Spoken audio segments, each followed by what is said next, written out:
how do you make your suffering useful?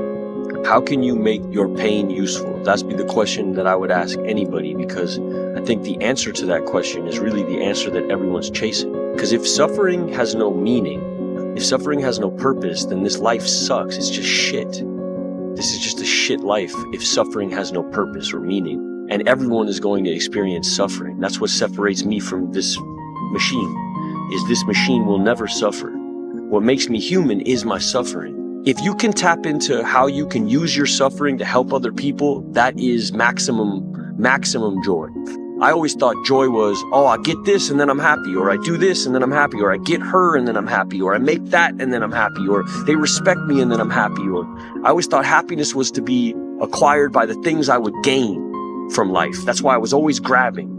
If I knew early on that happiness actually is in me offering all of my suffering up for other people as an instructive thing, or as something that could benefit man, then I maybe would have lived my life differently. How do you remix suffering into joy? I would ask anybody that.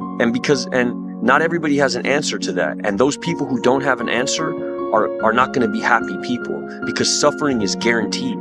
And unless you can take suffering and make it joy, or find suffering in your joy, not as a masochist, not as some S&M whipping yourself type of nonsense. It's rearrange. Yeah, how does your perspective change on suffering? How do you look at suffering like, oh, this isn't suffering in the notional sense. This is actually my route to joy.